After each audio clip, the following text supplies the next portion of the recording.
¿Cuándo naces? ¿Dónde naces? ¿En qué contexto naces? ¿Cómo fue el rollo? ¿Cómo era tu vida antes de tener tu vida? Pues yo nací aquí en Monterrey, Nuevo León, México, el 29 de agosto del 88, hijo de Ana y Federico Carranza, y pues soy el segundo de 4 hijos. Mi hermana mayor es Ana Teresa, luego estoy yo, luego está Mauricio y luego Luis Diego. Ya, ahora sí que recién los 4 ya casados, ya realizados en la vida, caminando los caminos del Señor para gloria de Dios. Y en el seno de una familia, pues muy allegada a los caminos del Señor también, a la vida en santidad como familia, a la vida radical, miembros de una comunidad de familias llamada la Comunidad Gesed, donde mis papás sirven en la música desde hace ya pues varios años, 35 años, Dios también. Y ahí pues ahí en ese contexto musical, espiritual, me tocó nacer. Mi papá pues trae mucha influencia folclórica andina, tantito así como un toque trovero. Mi mamá es más de música en inglés, entonces pues ahí está esa influencia, ¿no? En esos dos aspectos. Y en lo espiritual, pues mi papá es un hombre de mucho misticismo, del acercamiento a Dios a través de la meditación, de su palabra, de la aproximación a Dios como amigo. Y mi mamá es más una mujer de acción, una mujer de su oración es actuar, hacer, impulsivamente ponerse en el camino para el servicio. Entonces hay una buena combinación ahí de ambas escuelas de trabajo.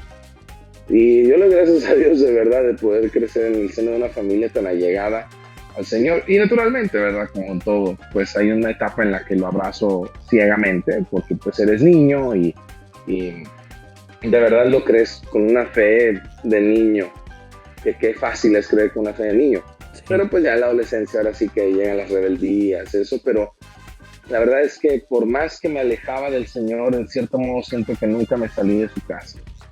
Que todos los desplantes que llegué a hacer fueron al menos en el terreno. Ahí, por ejemplo, me comentas, tus papás llevan 35 años dedicándose a la evangelización a través de la música, ¿cierto? Y tú sí. Tienes que 33, 34. 33. O sea, tú naces y ya tus papás ya están ahí, o sea, ya no hay un proceso de yo conocí a mis papás sin creer, no, o sea, tú siempre has conocido a tus papás creyentes, me imagino que altas y bajas, pero la misma identidad, ¿no? Sí, y tú naces en ese contexto, ¿cuántos años te lleva tu hermano mayor? Mi hermana mayor me lleva 2 años, entonces igual, o sea, para cuando nos tuvieron, ellos se conocieron en la comunidad, entonces ya estaba esa cercanía con Dios desde que nació Ana. Entonces sí, siempre ha sido así toda la vida. Ellos tienen en comunidad 38 años de vida en comunidad. No. Sí, entonces allá. O sea, previo a eso caminaban en el Señor, pero no era tan patente como lo fue cuando entraron a la comunidad, que es una comunidad de alianza, ¿verdad? Una asociación privada de laicos aquí en Monterrey, que es parte de una comunidad internacional. Entonces, pues sí, su llamado se ve como magnificado al momento de entrar a la comunidad y entrar a los dos al servicio del Ministerio de la Música, y ahí es donde coinciden, se conocen, se enamoran, etc. Y de ahí naces tú en ese contexto, tus papás súper comprometidos con la fe. ¿Y cuáles son tus primeros pasos prácticos? Así que tú digas, obviamente tus papás siempre te inculcan la fe, pero lo primerito que tú recuerdes que ya le tocó hacer a Fede, así de ir al catecismo, no sé, o sea, ¿cuáles fueron tus primeros pasos ya viviendo la fe tú? De chiquito, obviamente, pero que tú recuerdas así de, me acuerdo de esto. Yo me acuerdo que de chiquito me gustaba mucho jugar a ser sacerdote. Qué chido. Me ponía una de las camisetas de mi papá blancas, me ponía unas medias de mi hermana así como estola. Entonces ya y mi hermana tenía medias de diferentes colores por el ballet, entonces dependiendo del tiempo litúrgico. Tiempo litúrgico, claro. Obviamente. Entonces ya me ponía una estola verde o morada, etcétera. Y ahí ya había semillas del Señor en mi vida espiritual, de amar la vida sacerdotal, amar la vida del Señor en en la entrega que tienen los sacerdotes, que amo y admiro hasta el día de hoy. Más o Pues menos, ¿qué edad? eso era muy consciente. ¿Qué edad tenías? Yo tendría, pues para que me quedaran las camisetas de mi papá, ¿qué te gusta? Que fueran los 4, haz de cuenta. Súper chiquito. Hace unos 4 o 5 años, sí, muy chiquito. Y hacía la misa en mi casa, jugaba que fuera misa no en la manches. casa. O, si te hubiera tocado tiempos de TikTok, te hubieras hecho bien viral, güey. Así como, el ya niño que sé, juega ya sacerdote, ¿no? Sí, yo sí nací como que 20 años antes. Oye, Pero no, sí. Entonces empiezas a jugar esto y también entiendo que también tus papás desde que naces ya están metidos en la música. ¿Ya te tocó a ti nacer en tiempos en los que GESED ya estaba formado, ya estaba consolidado o iba arrancando? ¿Cómo fue? ¿En qué etapa de GESED naces tú? Yo nazco en la etapa de GESED en donde su servicio principal era en las asambleas de oración de la comunidad, que lo sigue siendo hasta el día de hoy. Pero no era un ministerio muy reconocido, sí estaba ya consolidado, pero era más para el servicio de la comunidad y grababan un cassette al año, en ese entonces el cassette, ¿no? Y recuerdo que pues 2, 3 veces al año nos invitaban a una parroquia, a una kermés, a cantar. Digo nosotros, al ministerio lo invitaban y ya iba yo y yo era el que estaba ahí vendiendo los cassettes, por ejemplo, y me sabía todas las canciones porque escuchaba los cassettes todo el tiempo. Y entonces nazco ya la conciencia de la música del ministerio cuando veo que ya mis papás, o sea, especialmente mi papá en ese entonces, se subía y cantaba en un escenario y cosas así que eran como fuera de lo normal. Y yo decía, wow, o sea, qué chido, qué padre. Y mi otro despertar espiritualmente / musical es con Martín Valverde, curiosamente. O sea, de escuchar las prédicas de Martín, más que sus cantos, de ser muy honesto, yo me enganchaba con la prédica de Martín muchísimo. Y porque era muy vanguardista respecto a la combinación entre prédica, reflexión bíblica y comedia, y hacía que la gente se desarmara. Sí. Entonces yo me sé de memoria los monólogos de Martín del álbum de Rocksurrección, porque los escuchaba y entonces ahí ya había como una conciencia de quién era GESED, quién era Martín. Hay gente que se dedica a cantarle a Dios. Entonces en mí no era raro pensar yo pudiera ser uno de estos en el futuro, ¿verdad? Ser una opción muy al alcance de tu realidad, tal cual. Exactamente. Y en lo que fue tu desarrollo de los primeros años en los que ya uno empieza a tener esta conciencia, ¿no? De primaria, de los 6 a los 12. ¿Cómo era tu relación directamente con la música, más allá de decir, esto es una posibilidad en mi vida? O sea, ¿ya empezabas a tomar clases? ¿Desde niño jugabas con instrumentos? ¿No? ¿O llegó tarde tu gusto directo por la música? ¿Cómo fue esa relación? Estuvo muy curiosa porque mi hermana a los 6 años la llevan a una academia de música en las tardes, se llama Formus, aquí en Monterrey, formación musical. Y la llevan para inscribirla y me llevan a mí para ver si me pueden inscribir, pero la directora yo en ese entonces tenía 4. La maestra que nos atiende dice, no, el niño está muy chiquito. Entonces a mi hermana le hacen como una prueba de ubicación para ver en qué era buena, no, etcétera. Y en lo que le están haciendo pruebas ahí a mi hermana de cómo canta y esto, lo otro, yo estoy acá en una caja sacando instrumentos y me pongo a tocar con ellos. Y yo estoy tocando porque recuerdo vívidamente una pared en la casa de mis papás llena de instrumentos que mi papá había coleccionado en su vida como músico folclórico y de música andina. Y recuerdo que yo agarré todos y los destrocé todos, queriéndolos tocar. Me explico, o sea, él tenía una arpa, quenas, flautas, charangos, todo lo agarré, todo pasó por mis manos y siempre me fascinó hacer música. Entonces agarré los juguetitos que estaban ahí y me puse a hacer música con ellos. Llega la directora y dice, ¿y este niño también lo van a inscribir? No, es que no tiene la edad. Y dice, directora, que valga queso, gente. Entonces yo entré a los 4 o 5 años a recibir clases de música. Entonces ahí nos daban solfeo, nos daban notación musical, do, re, mi, fa, sol, la, si, do, ritmos, etcétera. Y ahí empecé, o sea, siempre había música, siempre estaba tocando música. Y en tercero de primaria ya podías escoger un instrumento, escogías piano, guitarra o percusiones, batería. Y yo dije batería, porque siempre me gustó tocar la ¿Neta? batería, siempre me gustó, sí, sí. Lo primero que aprendí a tocar natamente, autoenseñado, fue la batería. Órale. Me encanta, sí, me fascina tocar la batería, es lo que más disfruto tocar, no sé por qué, pero es así todo un ejercicio de expresión enteramente corporal. Y mi mamá me dice, pues mira, no puedes dirigir una oración ni dar serenata con la batería. Y yo, chingüete, sí, cierto. Entonces me metí a guitarra, muy convencido por el argumento muy sólido de mi mamá. Claro, ¿no? Entonces, sobre todo las serenatas. sí, exactamente, ahí te encargo. Yo seguí tocando la batería de todos modos, pedí que me compraran un octapad de esos viejillos, ¿verdad?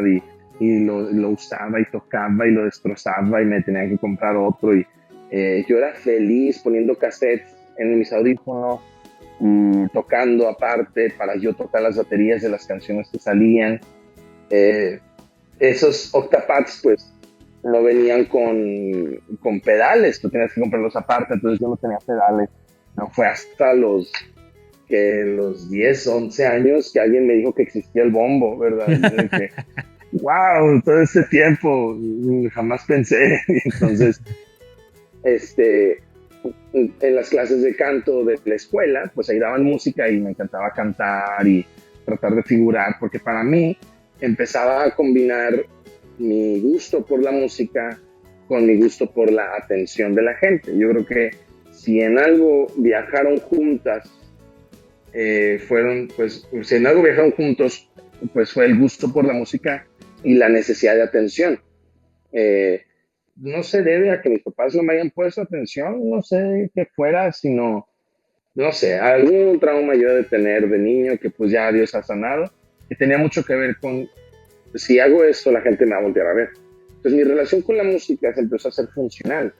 Claro. Ya no era solamente la expresión musical que me encanta agarrar una guitarra, ponerme a tocar y ya, o sea, simplemente estar en el momento artístico, sino también como oye, ¿sabes qué?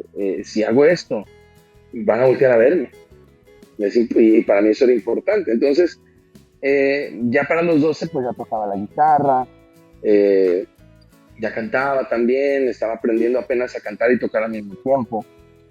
Y ahí ya me encontraba, hace cuenta, cerrando la primaria, con un gusto por la música, pues lo único que escuchaba era música de rock cristiano, ¿verdad? Muy, muy interesantemente, lo que mis papás buscaron para como satisfacer mis necesidades de música fue rock cristiano, porque un día llegué con un disco de La Ley y dijeron, no, se acabó esto aquí. No, es el diablo. Y Oye, entonces, pero eso está interesante por dos sentidos. Uno, ¿había mucha variedad de música cristiana en esa época? sí. ¿Sí? Oh, ¿Cristiana, sí. ¿cristiana te refieres en general o evangélica? Cristiana evangélica en inglés. Okay. Ah, bueno, sí, me imagino que claro que ya, Sí, ya había. o sea, contemporary Christian music sí era muchísimo. Y en inglés, que era lo que mi mamá quería. Escuchamos Marcos Witt de repente y sí tengo canciones de Marcos Witt que me gustan muchísimo. Pero más que nada era en inglés. Porque Órale. la variedad que tienen por los videos musicales, que compramos el VHS con los videos musicales de ellos, y porque mucho de era rock. Será Y atractivo. ya había yo, la primera canción de rock que recuerdo haber escuchado en mi vida, que dije, ¿qué es esto? Fue Bohemian Rhapsody de Queen. Ah, entonces, te fuiste bastante allá, ¿no? Sí, Así para ser la primera. No fue un mal despertar al rock, la verdad. Sí. Porque al principio no lo parece, ¿no? Es hasta que empieza ya la parte pesadita que dices, ¿qué es esto, no? Entonces, con mucha música cristiana en inglés, era como lo que yo estaba experimentando y con lo que yo crecí escuchando muchísima, hasta la fecha, la verdad, hasta la fecha. Entonces, eso es hasta la primaria lo que fue como parte de mí. Y yo creo que la mitad de la secundaria, de una vez también te lo adelanto, que no cambió mucho, la verdad, en esos 3 años. ¿Y por qué era la inquietud? ¿Era de tanto de mamá como de papá o solo de mamá? Esa inquietud de no quiero que escuches otras ondas. Era de ambos, era un esfuerzo de ambos. Yo creo que al principio era porque se los dictaba el sentido común paternal de pues no quiero exponer a mi hijo a cosas malas. Luego yo creo que ya fue porque conforme me fui desarrollando en la adolescencia, fueron ellos como percibiendo mi sensibilidad. Entonces, a la medida que me veían ellos a mí sensible a la música, ¿estás ahí? ¿Te congelaste? A ver, espérame. Es que conecté el cable del internet. ¿Ahí me ves? Ya te escucho, ya te veo.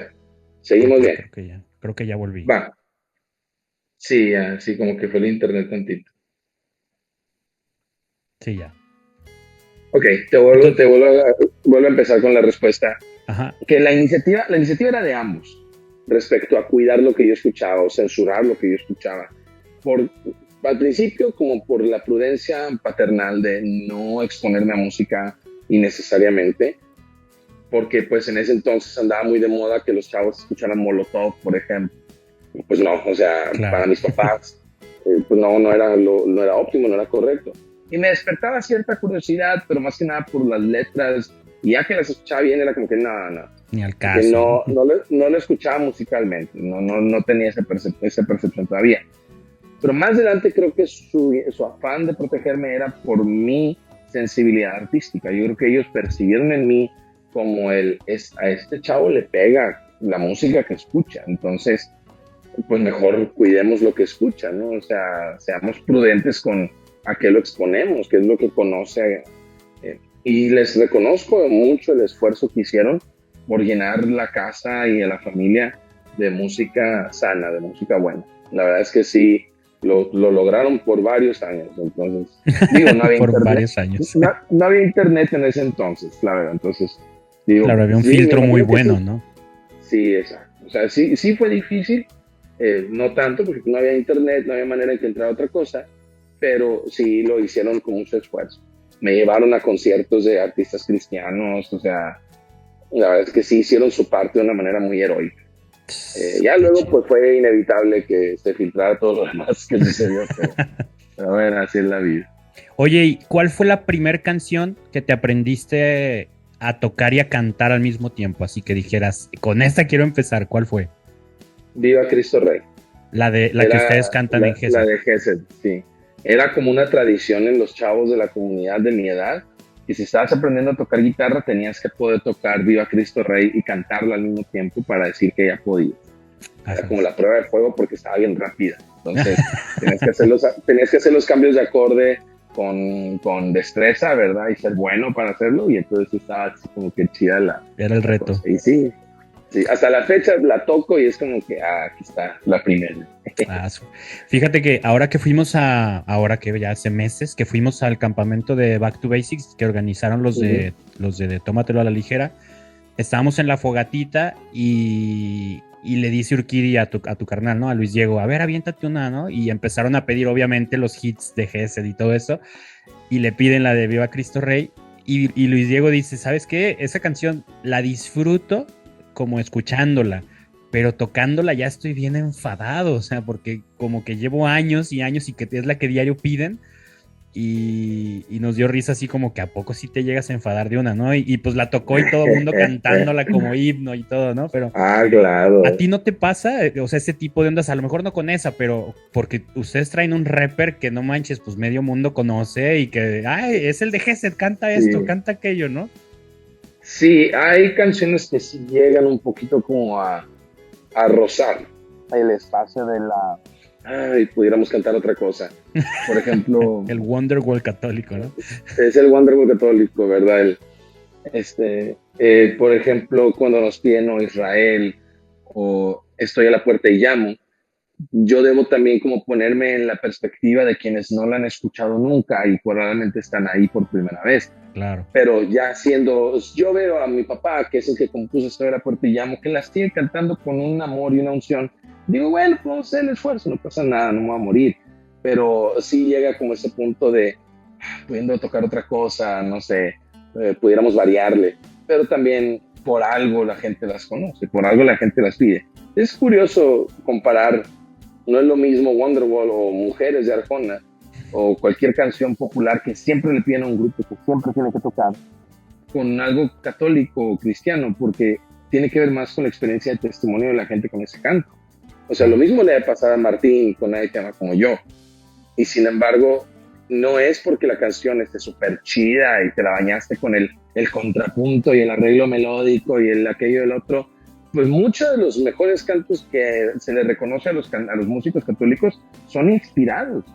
O sea, Agua de Vida de Gesed es un canto inspirado, Jesús está vivo de Marco López, Nadie te ama como yo. Estás hablando de cantos que nacen en un momento de oración y es la unción del testimonio y la historia que tiene ese canto. Entonces, pues sí, o sea, sí pasa, pero tan rápido como simplemente decir, recuerda para quién es el mensaje.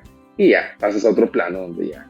No, claro, y con sus debidas proporciones, pero yo me imagino que es una onda,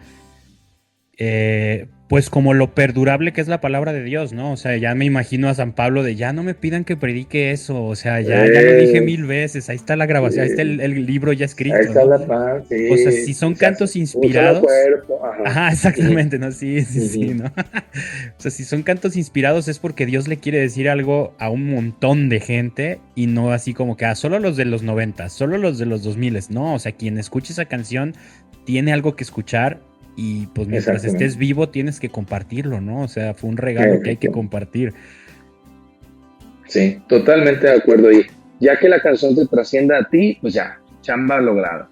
Claro. O sea, que los chavitos en los retiros usen Estoy a la puerta o Nadie te ama como yo, sin que esté Martín o mi papá presentes, ya.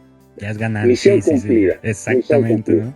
Qué chido. Eso debe de estar buenísimo. Es una parte que a mí me encanta mucho de nuestra chamba como músicos católicos, ¿no? Como músico, yo creo que tú también lo sentiste en algún momento, ese anhelo de que mi música sea famosa y el estadio lleno coreando mi canción y lo que quieras.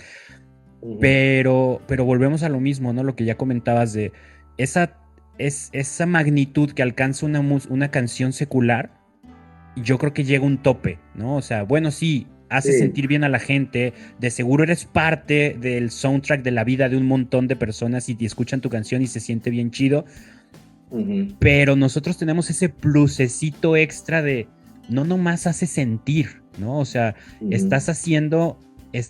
a lo mejor tu canción encamina a la gente a la santidad, a lo mejor tu canción encamina a la gente a una relación con Dios que estaba perdida, y creo que es esa sensación como agridulce de nunca lo vas a saber, ¿no? O sea, no te vas a enterar, pero Dios está haciendo maravillas con lo que hiciste, muy probablemente, ¿no? Y en el peor de los casos, el intérprete ni siquiera la compuso. Entonces, para él es simplemente una interpretación de algo por lo que él no ha vivido. Intocable, estoy seguro que no tienen tantos problemas de amor como dicen en sus canciones. Y en el mejor de los casos, Arjona tiene, pues, ¿qué? 40 años que no es taxista. O sea, me explico. O sea, que sí, igual y sí le pasó lo que hizo en la rola, pues es probable. Pero ya no es relevante, ya no es actual para él. Exacto. Es una memoria, es una nostalgia. Y no, en la música católica no existe la nostalgia. Y eso es su ventaja y a la vez su desventaja.